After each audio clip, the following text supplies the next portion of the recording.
네, 여러분 제가 지난 1편에서 자영업 경기가 얼마나 어렵고 어떻게 구조조정 상황에 왔는지를 말씀을 드렸는데 구체적으로 자영업이 얼마나 어려운지 제가 분석된 의견을 좀 설명드리도록 하겠습니다. 주로 한국 신용 데이터를 분석해서 그 데이터를 가지고 이 개인 사업자라고 부를 수 있겠죠. 개인 사업자 등록이 되어 있는 이 자영업자들을 중심으로 어 실제 매출, 이익, 지출이 어떻게 되는지 이익률 같은 것들을 설명드려 보고자 합니다. 자료를 보시면 23년 지출과 24년 지출을 보세요. 그리고 지출과 이익을 합치면 이게 일종의 매출이라고 볼 수 있는데 23년에서 24년으로 건너오면서 매출이 줄어든 걸 확인할 수 있습니다. 그래서 24년 매출이 0.57%로 줄었습니다. 그런데 여기 등록 사업자인 개인 사업자들은 그나마 지출을 줄였습니다. 그러니까 '매출을 늘릴 수 없다.'라고 판단하면 우리 이윤을 극대화하기 위한 기업이나 소상공인 자영업자는 어떻게 대응을 해야 됩니까? 경영 전략을. 지출을 줄여야 되겠죠. 그 지출을 줄이는 과정 보시는 것처럼 연간 지출이 감소했습니다. 4.56% 감소했습니다. 그러면 매출액은 거의 유지됐고 물론 줄었습니다. 매출액이 줄었어요. 매출액은 소폭 줄어들었는데 이것 자체가 얼마나 어려웠는지를 이해할 수 있겠죠. 매출이 엄청나게 줄어든 거예요. 근데 이 와중에 지출을 줄였다. 그럼 지출은 어떻게 줄였을까? 어떻게 줄였을까요? 가장 대표적으로 고용을 줄였겠죠. 그래서 고용이 줄어듭니다. 특히 지출을 줄이기 위해서 자영업자들이 많은 선택들을 하시는데 대표적으로 어 계산원이나 서빙 역할을 하는 청년 아르바이트 일자리를 이제 해고를 하고 키오스크나 테이블 오더 방식을 도입해서 대체를 하죠. 제가 잠깐 여담입니다만 잠깐 넘어가서 여담을 잠깐 드리면 혹여나 우리 자영업 하시거나 프랜차이즈 사업을 하시는 분께 의견을 하나 드린다면 키오스크를 도입하는 것도 비용이 들어요. 그리고 매월 사용료를 내야 됩니다. 테이블 오더를 도입하는 것도 비용이 들어요. 매월 사용료를 내야 됩니다. 렌트하는 거죠, 거의. 렌트비를 내는 겁니다. 근데 잠깐 말씀을 드린다면 이 테이블 오더 외식 업체 같은 경우 테이블 오더를 도입하면 어쩌면 이 테이블 오더가 매월 예를 들어서 2만 원씩 낸다. 그러면 이 사업장에 10개 100개 테이블이 있다. 그러면 200만 원의 월 사용료를 내는 거예요. 물론 이것이 '인건비보다는 저렴하지.'라고 판단하고 도입하시는 겁니다. 그래서 그렇게 해서 지출을 줄이시는 겁니다. 근데 제가 여기서 한 가지 또 추천을 드린다면 이제 테이블 오더 방식이 디바이스가 사라지는 방식으로 전개됩니다. 세상은 항상 바뀌거든요. 마치 우리 운전할 때 내비게이션 가지고 운전하다가 내비게이션이 사라지고 디바이스가 사라지고 스마트폰 안으로 들어가죠.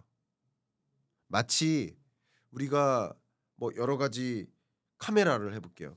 카메라 갖고 다니면서 사진 찍다가 카메라라는 디바이스 사라지고 스마트폰 안으로 들어가죠.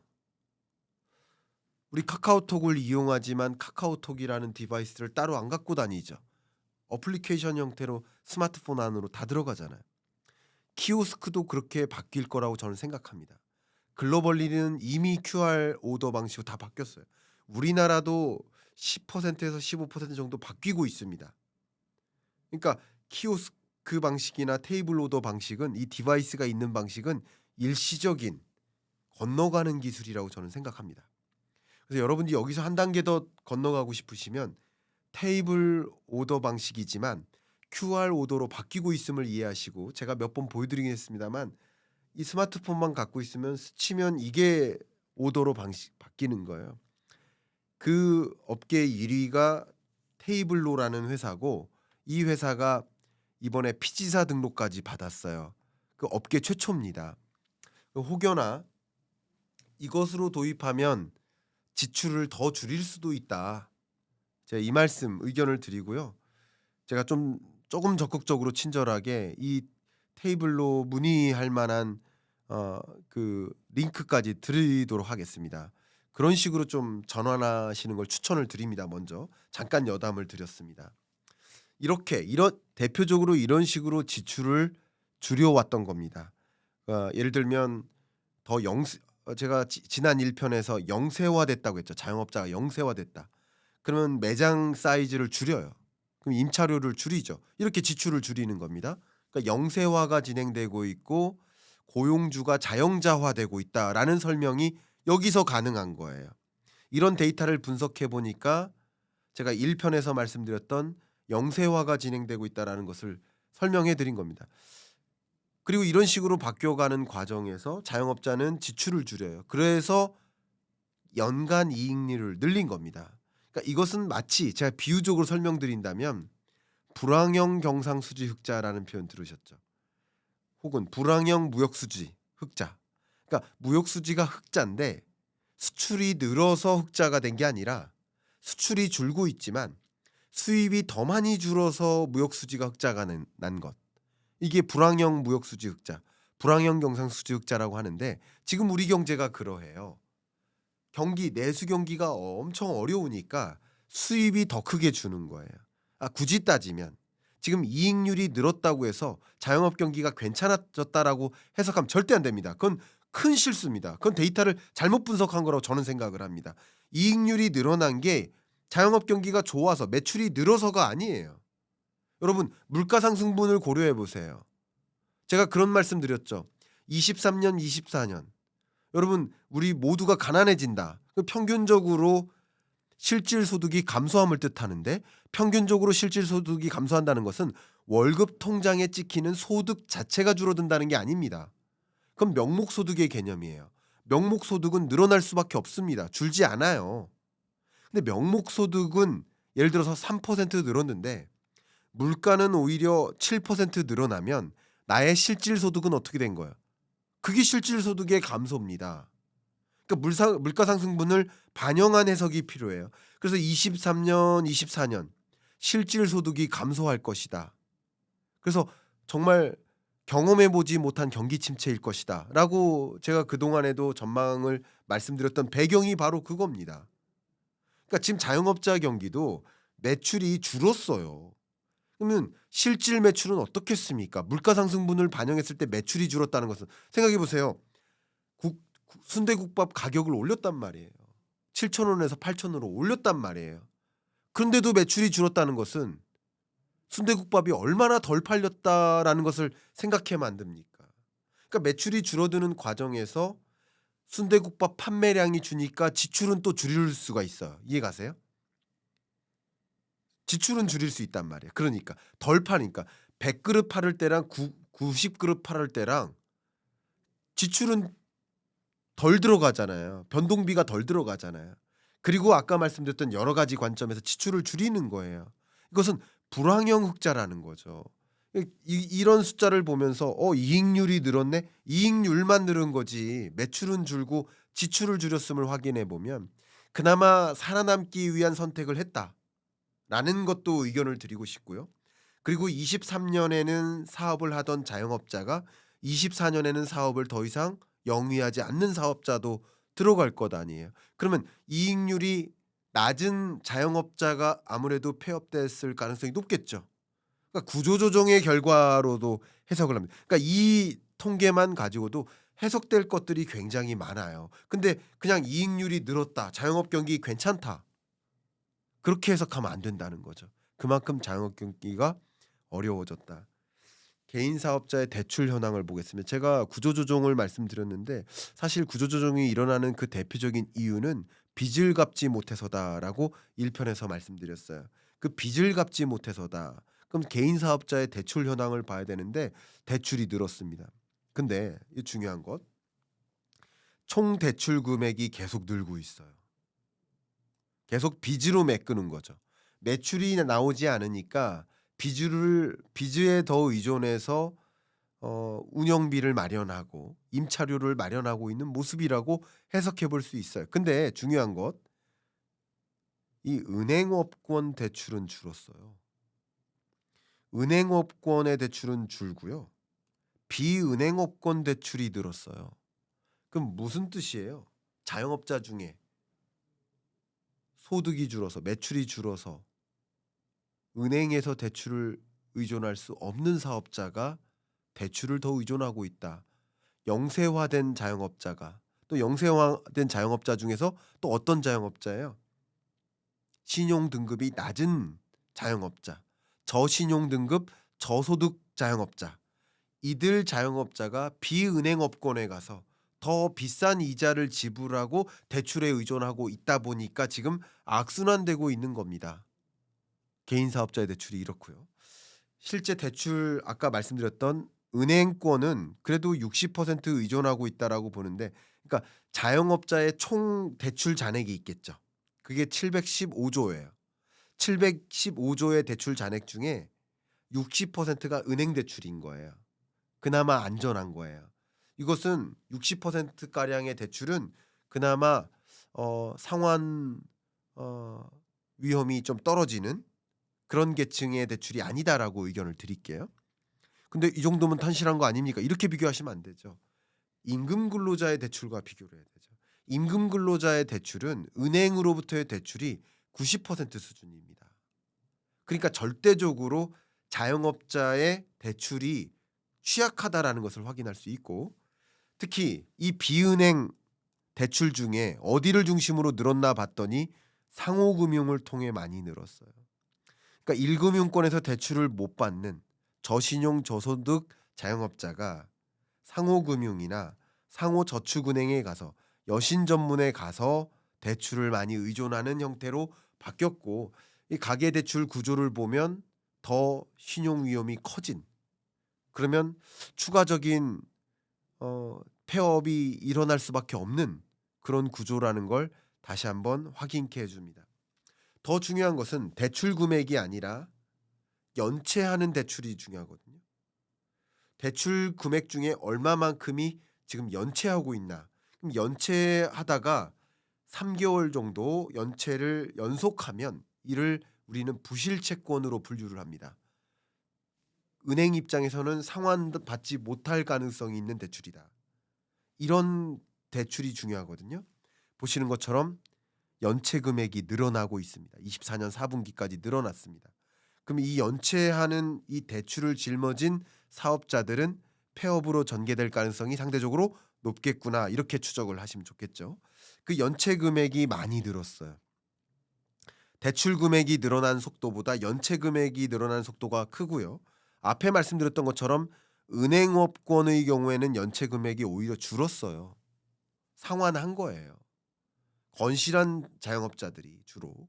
근데 비은행업권의 그 연체액이 3.6%나 증가했습니다. 이게 심각한 거죠. 엄청나게 이 연체율이 늘었다. 비은행업권을 중심으로. 그러니까 비싼 이자를 짊어진 저신용 등급, 저소득 등급의 영세 자영업자들의 비은행업권을 중심으로 한 연체 금액이 늘었다. 그러니까 이걸 감당하지 못하고 폐업으로 연결되는 것이다.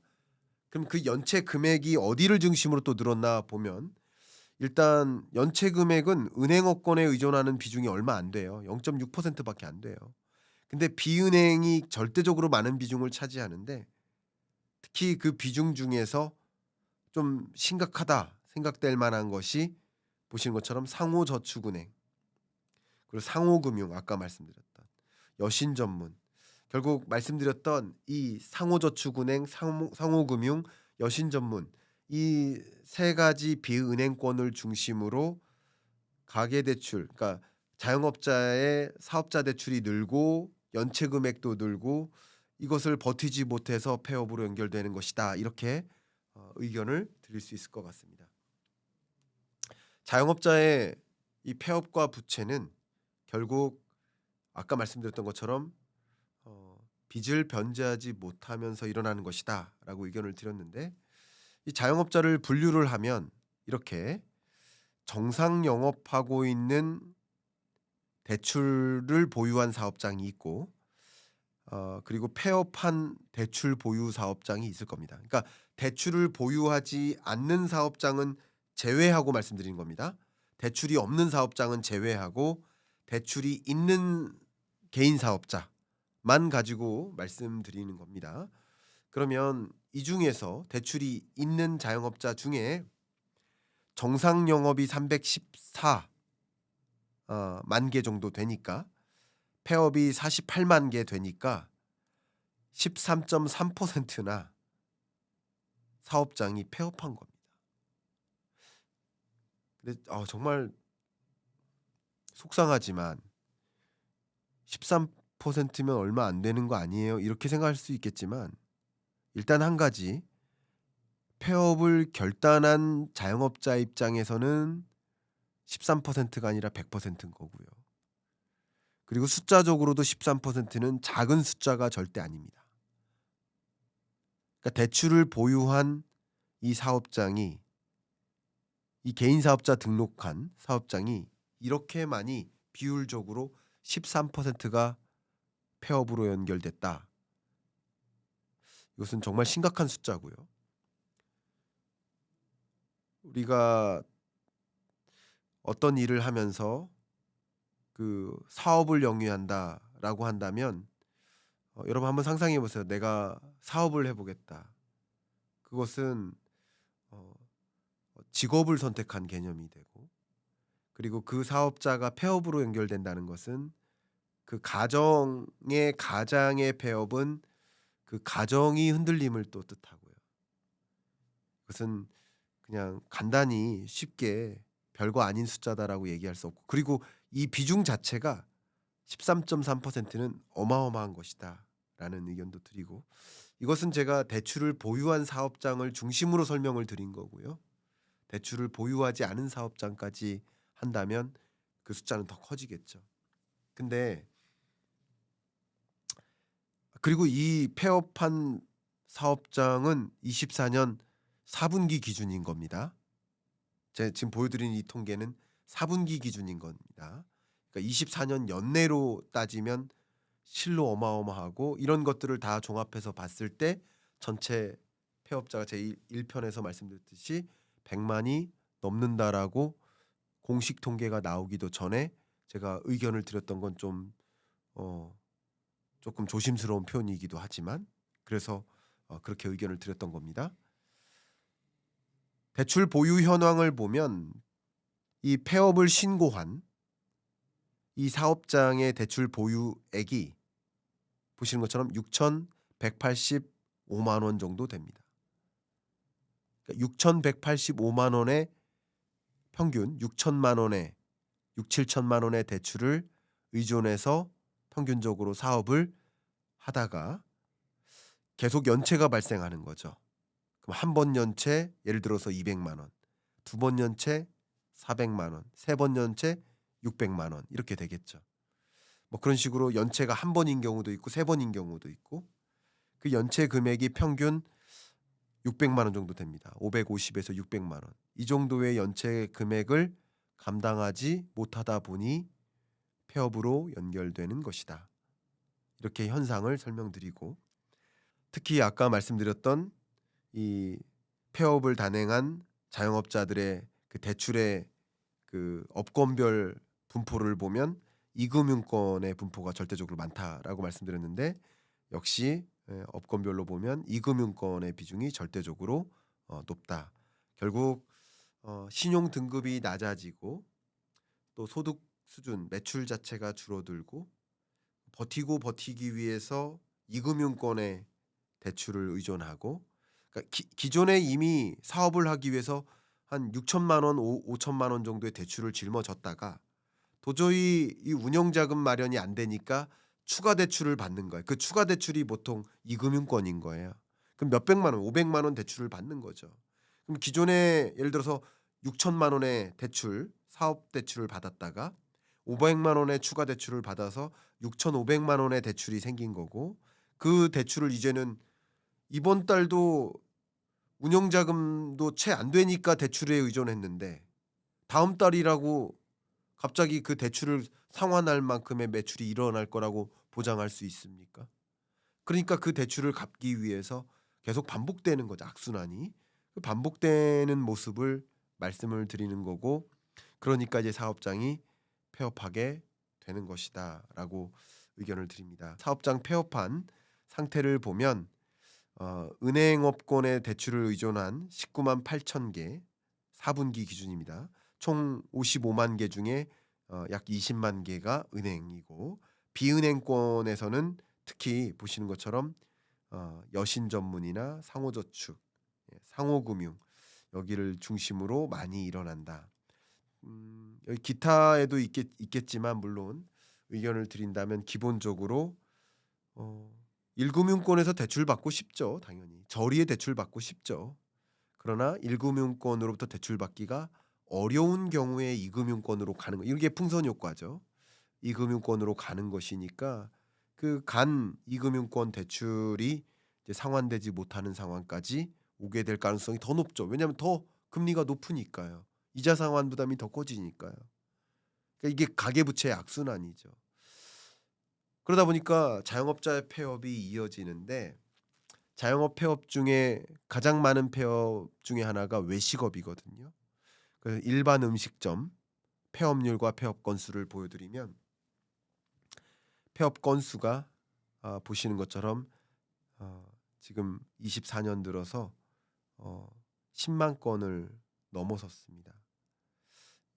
정말 음식점 폐업 건이 이렇게 많아졌고요.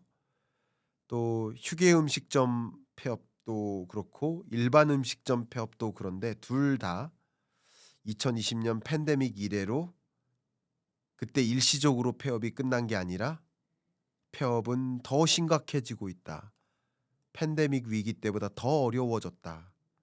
이렇게 설명드릴 수밖에 없겠고, 지금의 이 폐업률은 2008년 글로벌 금융위기 당시 그때의 폐업률 수준이다.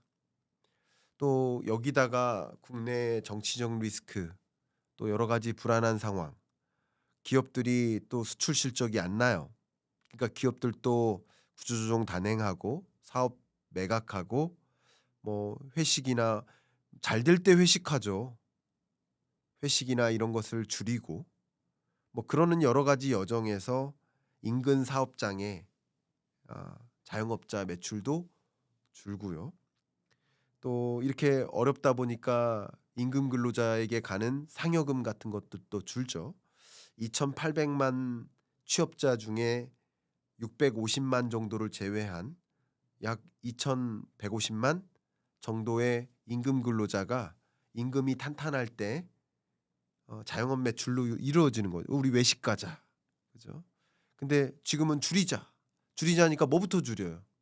안 먹을 수는 없잖아요. 먹는 방법을 바꾸는 거죠. 외식을 안 가고 집에서 조리해 먹자. 줄여야 되니까요. 그러니까 줄이는 방식이 그거예요.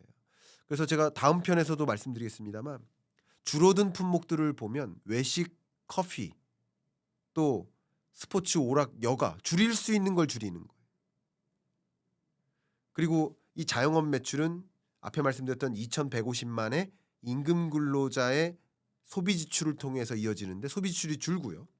또 자영업자들은 또 자영업자들끼리 소비 지출을 하는 거 아니에요. 그죠?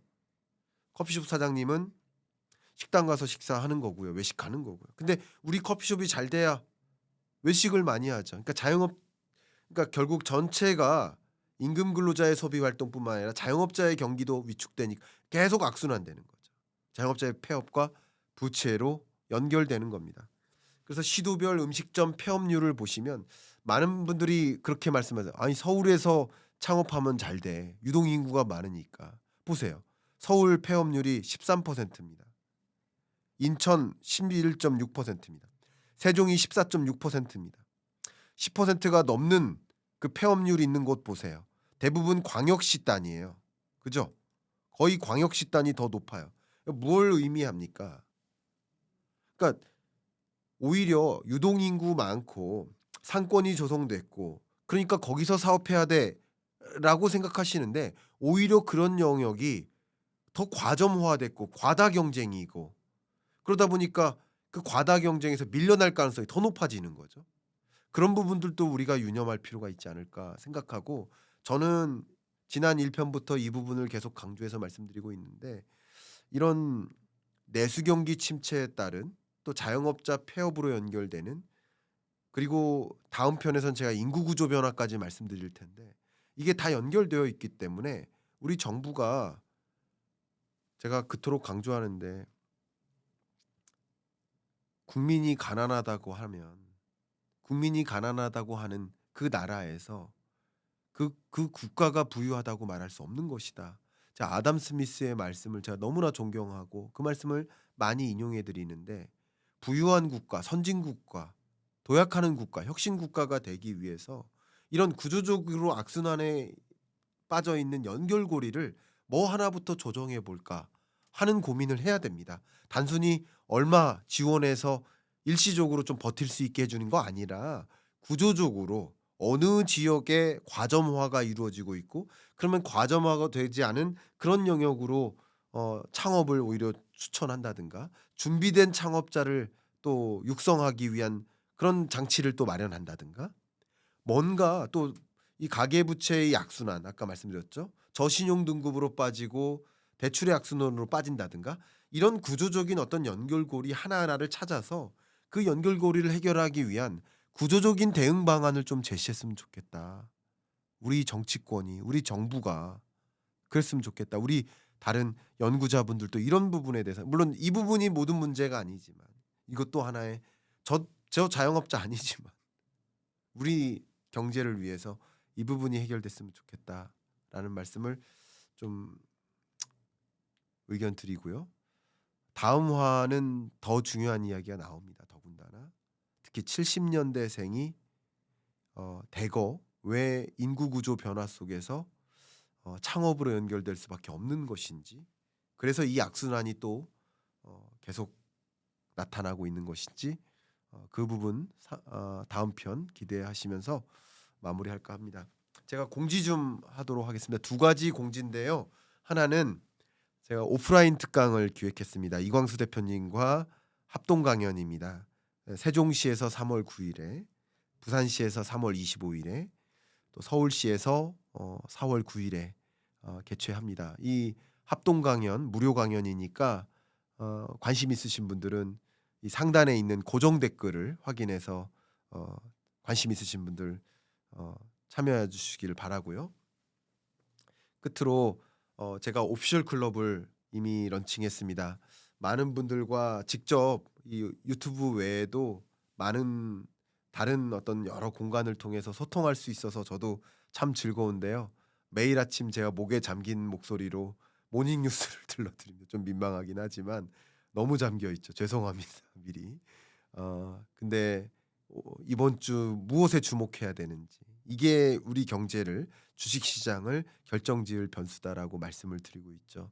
또 매주 여러분들과 줌 특강을 통해서 여러분 궁금해하셨던 것들 같이 공유하고 같이 스터디할 수 있는 공간을 마련했고 매월 여러분들과 오프라인 특강을 통해서 직접 찾아뵙고 여러분들이 궁금해하실 만한 그 주제 하나씩 꼽아서 특강을 진행하고 있습니다. 여러분들이 관심 가져주시고 이 오피셜 클럽과 함께하기를 희망하시는 분들은 역시 고정 댓글 상단을 확인해 주시길 바라겠습니다. 감사합니다.